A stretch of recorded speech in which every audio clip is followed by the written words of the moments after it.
Enter the first ever gaming tablet ni Redmagic, and this is the Redmagic Nova gaming tablet. Probably the first ever tablet na may Qualcomm Snapdragon 8 Gen 3 plus 144Hz na refresh rate. Sobrang massive din ang kanyang battery at 10,000 mAh with a 80 watts na fast charging support. Pinaganda na rin ang kanyang cooling system dito, 2,000 RPM ang kanyang fan, and meron din siyang 3D internal circulation na air duct, which means it should be cooler. And meron din siyang 4 na speaker dito na DTS-X na audio. Can't get enough? Don't go away after this quick intro.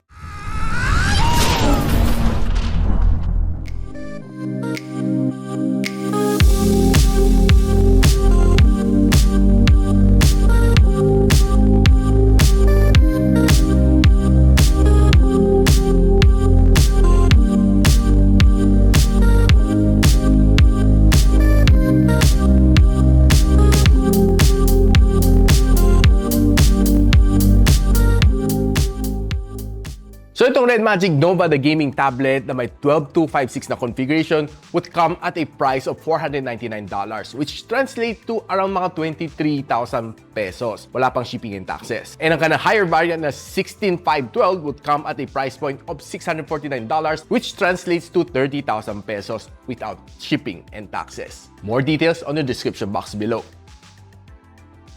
Now, probably this is the only tablet na nakita ko na may RGB. Kita nyo guys, may cooling fan siya dito na may RGB. And meron din siyang light strip dito na may RGB. Pwede mo palit-palit ang color, yellow, green, blue, kung anong trip mo, purple, pwede mong palitan. At pwede mo pang gawing gradient pang kanyang color, which looks pretty nice and dope. And maraming color, pwede rin. O ha? Saan ka makakahanap ng ganito, no? Kundi dito lang kay Redmagic. Sobrang astig niya, guys. I really love it. It's so dope. Now, one thing na gusto ko rin dito sa kanya, hindi naman siya ganun kabigatan. 530 grams ang meron nito and sobrang nice and smooth dito sa likod. And matte finish siya, so expect wala naman fingerprint magnet. And what's nice dito sa likod is inadapt niya ang design ng Redmagic 9S Pro, giving you some transparent na display dito. Makita mo yung Qualcomm Snapdragon 8 Gen 3 dito na logo. And this is the leading version. Probably it means it's a overclock edition. And gusto ko rin dito yung medyo palubog ng power button. Kakaiba lang kanyang feel. I love it.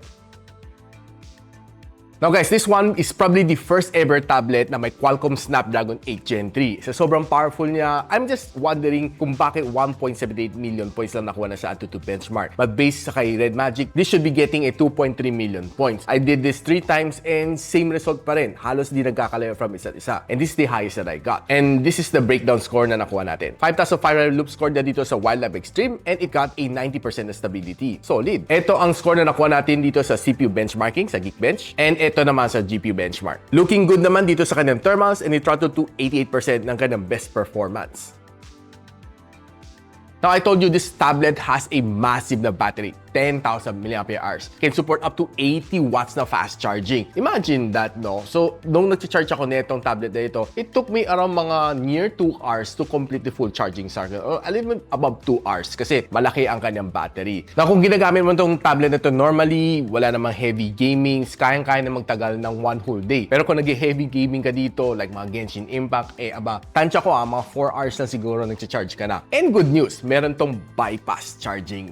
And probably that's a good news para sa mga gamers out there. A bypass charging protects your battery and it lets you game a long hours. Nung sinalang ko to sa PC Mark na battery stress test, binigyan ako ng 12 hours and 53 minutes, close to 13 hours, let's just say. This is rated under 50% brightness and 60 Hz screen refresh rate. Solid. Now, I would say na itong tablet to has a good display. A 10.9-inch na IPS LCD na may 144Hz na screen refresh rate. 16:10 ang kanyang display and it also has a 840Hz na touch sampling rate. So kung gaming ang pag-uusapan natin, walang ibang tablet na makakatapat dito. Now, if you're watching naman mga shorts dito and reels, expect naman, well, a good display, wala kang magiging problema dito dahil sa kanyang high refresh rate. And by the way guys, this one also has a level 1 na wideband security level so you can watch HD. And if you're watching naman from YouTube and your other online streaming app, expect this one to give you a really nice and immersive experience. The colors are punchy, the black is blacker, and wala akong ibang masasabi kundi, wow, ang ganda ng display nito. Now, this one has 4 loudspeaker being tuned by DTS-X na audio and gusto lang nating i-testing kung gaano kalakas nga ba ang 4 na speakers niya.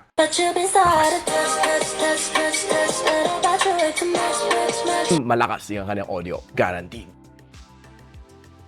Napag-usapan na natin gaming dito. Probably the only reason why you should buy this tablet, it's because it's a gaming tablet. Naglaro naman tayo ng 4 titles dito. And I played Call of Duty Warzone, Call of Duty Mobile, Farlight 84, and Genshin Impact. So start natin with the Call of Duty Warzone. Itong game na ito, on some of the other phones sa may 8 Gen 3, medyo nahirapan sometimes. But dito sa tablet na ito, to my surprise, smooth ang game na ito. Siguro meron minor na frame drops, but wala ako halos napapansin. And the gameplay was really nice. Siguro, the best thing dito, if you have a gaming controller, it would give you a better experience.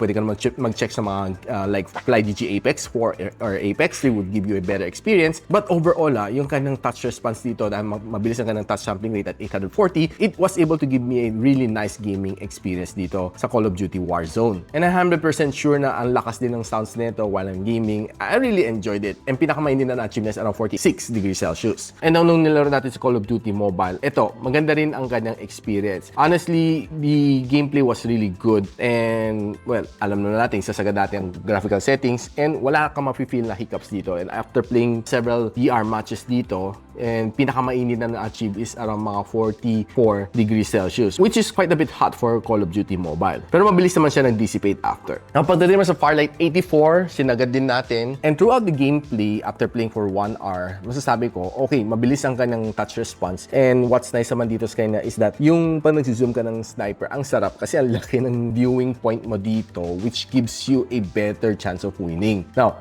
what I like dito sa kanya is halos wala ako na feel na frame drops and quite smooth naman siya. Pumapala naman siya ng 120 FPS dito sa game na ito. And siguro minimal lang na-feel ko ng frame drops dito, and pinakamainit na na-achieve na dito is around 44 degrees Celsius. Na pagdating naman sa Genshin Impact, I was quite impressed. Ang ganda ng graphics niya dito. Guaranteed, no? And sinagad ko rin ang graphical settings. And I was able to get a consistent na 60 FPS dito sa Genshin Impact. And quite good din ang gameplay dito. The sound was pretty good. The gameplay was smooth. And yung ganda dito sa kanya is yung smoothness ng video na napapanood ko dito. I'm quite sure na kaya rin ng mga smartphone. Pero I have yet to try on any tablet dito na kaya magbigay sa akin ng kasing ganda ng graphics nito ng Genshin Impact on a tablet. This is probably the first one ever. Though I would say na after 30 minutes of gaming, medyo mainit siya at 48 degrees Celsius.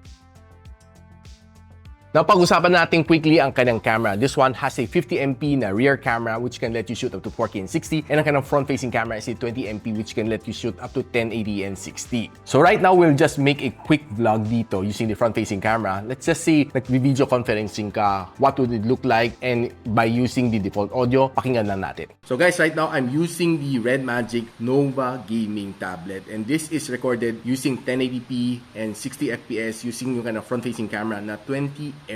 What can you say? Yung audio niya is using the default mic. Let me know in the comments. Normally, hindi ako gumagamit ng mga tablet to take some photos, but here goes just for demonstration purpose. And you see na pag outdoor shot, you'll be getting some really nice details dito. Kahit simple shot lang ito sa mga bato, and pag zoom in mo, you get some really nice na details and sharp details as well. And looking at this flower shot, pag tinignan mo mabuti, itong petal na ito, no, kahit naka-close, ang ganda. You see all of the details here. And at the background blur, it looks pretty good and solid as well. Now, madalang ka makakita sa mga tablet na will be able to take some really nice photos like this one, and even itong mga simple flower shot like this looks pretty solid as well. Pati itong mga flower shot na ito, maganda to, no, pang submit ng homework din. Now, going indoor, low light, okay. I would say na okay ang mga shot na nakuha ko dito. You'd see a lot of details dito sa kanya. Though, a little bit soft na siya when you zoom it in, pag pinapansin mo siya. But nevertheless, wag hindi mo siya zoom, you see some really nice details naman sa kanya. And even some simple shot like this one looks pretty good. Yun naman yung mga details dito sa kahoy looks good. And kung pumunta ka sa mga low light area, if you take some beam shot, well, pag sinumin mo, makita mo medyo soft na nga talaga siya. But taking some bokeh shot indoors, I would say pretty good, solid. Ang ganda na pagka-focus dito sa star sa gitna. And yung background blur is pretty good. Now, pag ginagamit mo naman kanyang mga different zoom lens, makita mo this is a normal shot 2 times and 5 times zoom, I would say okay, still good. Readable pa rin ang menu after 5 times zooming. Now, you can even copy text from image should you want it. Ganun din ka-okay ang kanyang AI dito sa Redmagic gaming tablet. Now, looking at the selfie camera, okay, I would say not so bad on outdoors. Pretty good and medyo smoothen out na niya aking mukha.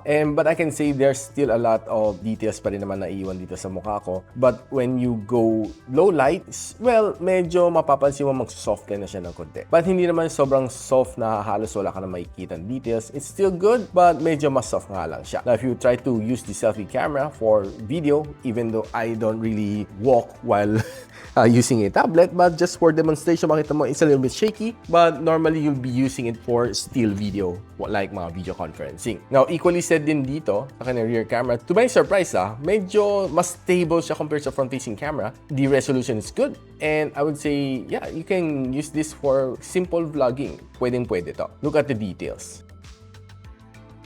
So guys, ano masasabi ko dito sa tablet na ito? This is probably the first ever, one of the best gaming tablet ever na nagamit ko ever. Not even Xiaomi was able to come close, or mga Huawei or Honor. This is single-handedly the best gaming tablet. Kasi siya lang only one having a 144Hz touch stamping rate, and siya lang the only one na may Qualcomm Snapdragon 8 Gen 3 ever. Though the camera is good but could have been better kasi there are other better cameras, but who cares? Kasi this one is more geared towards gaming. You can probably buy yourself a keyboard kung nagkaroon siya ng expansion, or you can buy a gaming controller to give you that better gaming experience. Overall, this tablet, sold na sold ka if you're a gamer. Want to know more details kung saan ito pwede mabili? I'll be updating the links on the description box below once naging available to locally here in the Philippines. So if you like this video, don't forget to share it to your friends, and a sub to this channel is definitely awesome. I'll see you in my next one.